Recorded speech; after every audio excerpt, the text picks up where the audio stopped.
大家好，欢迎回到 Snowisma 的时空旅行日记。本期的话题是大翻译运动 The Great Translation Movement。仅作为个人观点，谈一谈它的背景、经过、意义与问题。第一部分，背景。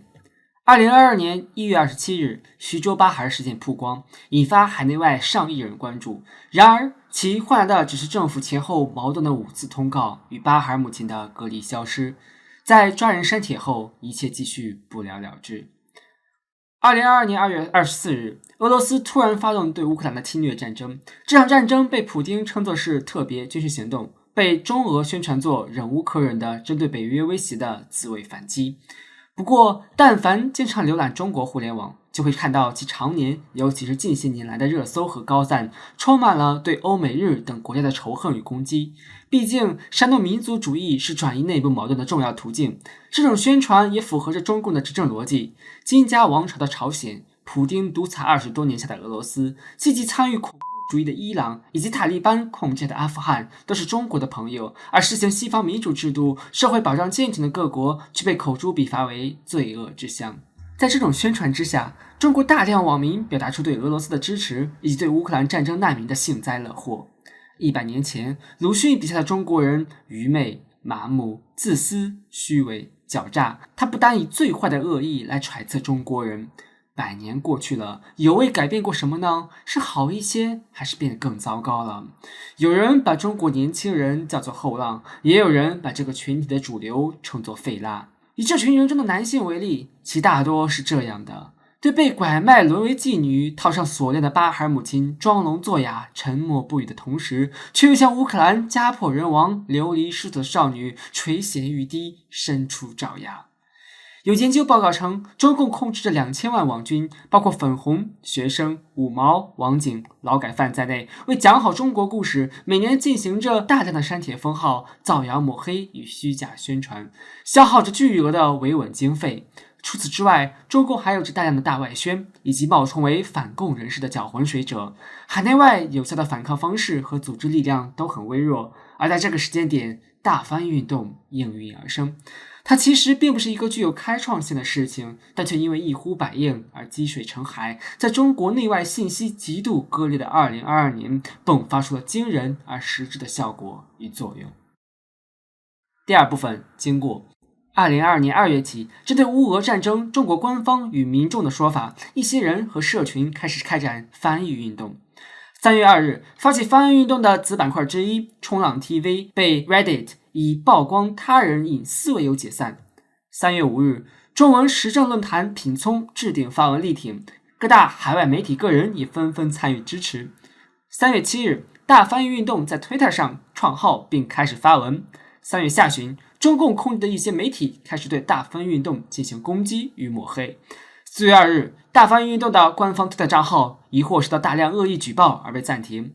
4月3日，该推特账号得以恢复。截至当前，该推特已经有超过11万人关注。各种翻译活动也在 YouTube、Reddit 等各种各样的平台同步展开。参与者并非需要达到特定门槛或要求，他可以是任何人。而主题主要是各种各样的中国墙内具有代表性的反人类、反普世价值观的言论与信息。第三部分，意义。1. 打破中共的信息封锁，揭穿其谎言与欺骗。中国的互联网长城及审查防火墙由来已久，加上金额庞大而不受监管的经费，以及为数众多、种类多样的网军，包括汉语本身具有的天然高门槛，把真实自由的信息在中国与世界之间隔离开来。长期以来，中国对内施行一以贯之的民族主义仇恨教育，对外却又极度依赖各种技术与资源上的合作。正因如此，有着包括大撒币、留学生学伴计划以及上海在内的欺骗世界的窗口和媒体。虽然有总加速师时而踩油门，也依然一时难以彻底舍弃中共改革开放以来韬光养晦的伪善假面。有时候，人们之所以难以解决问题，也源于因为难以建立共识，毕竟其接受的信息都可能是很不对等的。哪怕双方在语言逻辑上都达到基本要求，限于信息差及进行的对话也依然可能如鸡同鸭讲。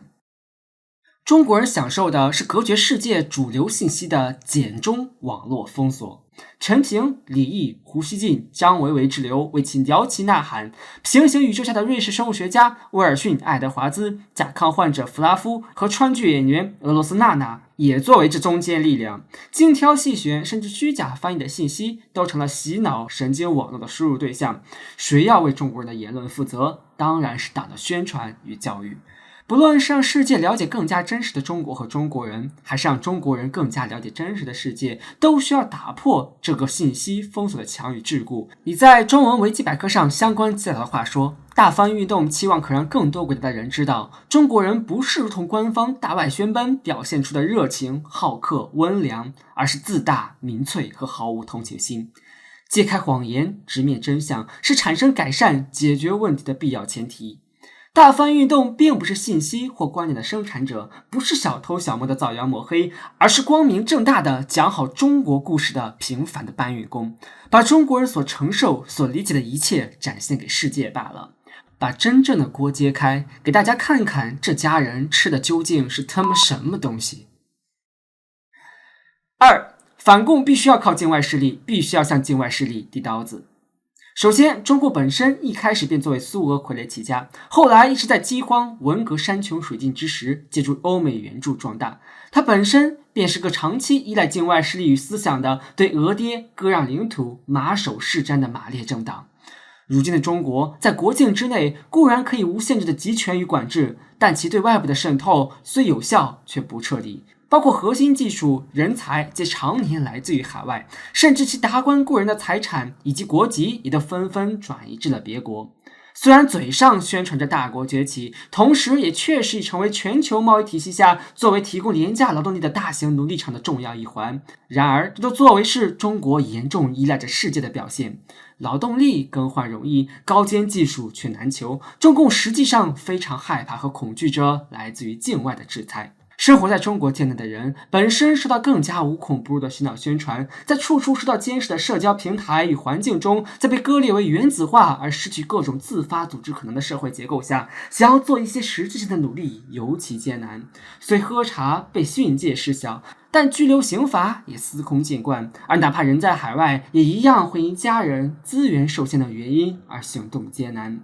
想在中国说人话很难，而与充满暴力、仇恨的言论所对抗更难。对比中，把声音传到海外，却不光可以让世界能更清醒地认识中国，而采取更多让中共恐惧的有效措施，还有同时是一种对内部网络环境的钳制。中共开始吃到被自己所煽动的民族主义仇恨反噬的恶果，这可能是多少年来的头一次，他选择开始删除了相关被翻译视频中的大量幸灾乐祸的言论，这无疑也皆能体现出大翻译运动的有效性来。我们不禁去想，之所以中共经常动不动把问题转嫁于境外势力，在扣帽子和发动群众斗群众之外，其一个重要的原因也在于，他们确实深度害怕着境外势力的作用与影响。好，那既然受欺人的老百姓在不是境外势力的时候也会被打上境外势力的标签，那既然这么容易就会戴上境外势力的帽子，不如就坦然面对，甚至主动接受。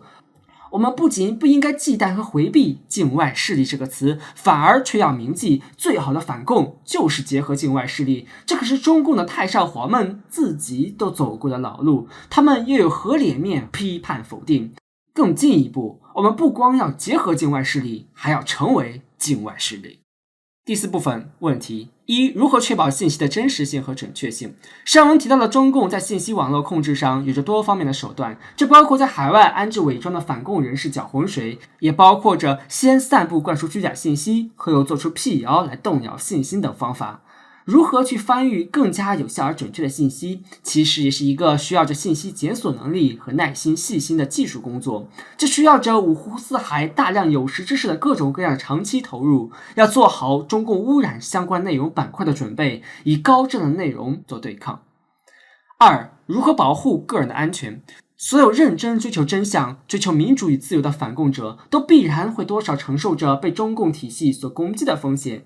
除此之外，这种工作其实也类似于曾经香港人所谓的蓝潮香港，是一种多少有些玉石俱焚的搏斗与抗争。作为他在让世界对中国宣传、中国洗脑、中国人思想更深入了解的结果，所有出生中国而身在海外的人也多少会承担起在一定程度上被世界所排挤的风险。相较于香港人的大多数是抗争者，反而赢得了世界的尊重。那些愿意勇敢参与破除中共谎言的人是少数，进行大翻运动的工作却可能给海外的反共者们带来一定沉重而痛苦的影响。不过，并没有人是多么无辜的，这是这个时代的人们，尤其是中文母语者们所必然要承担的代价。真的勇士敢于正视淋漓的鲜血，敢于直面惨淡的人生，承认现实并呼求改变，会是所有真诚着希望世界变好的人们愿意去承担的责任。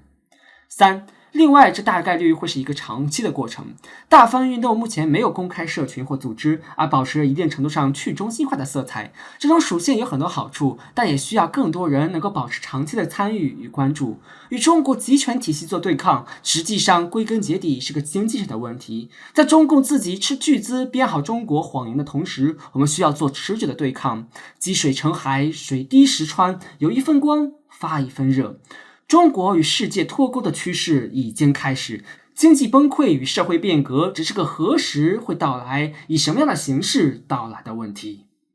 第5部分总结，我自己在新冠病毒依法查处、绝不姑息、人不传人、可防可控之后，开始关心政治。在了解了各种各样的所谓民运个人与团体后，在2020年底便深深感受到中文圈的桎梏与局限，也试图做着改变。在 Twitter、Clubhouse 等渠道做了各种英文的信息分享，很多观点不谋而合，让我自然的喜好并支持于大翻译运动。而哪怕仅仅是观察中共的态度和反应，我们也可以明显意识到这项活动的重要意义和深远影响。在本影片最后，仅以大翻译运动的一条推文作为结尾：良心比初心更可贵，天命比使命更难为。长江黄河不会倒流，大翻译的浪潮绝不回头。这世间的善恶最终都要有一个交代，该来的都要来。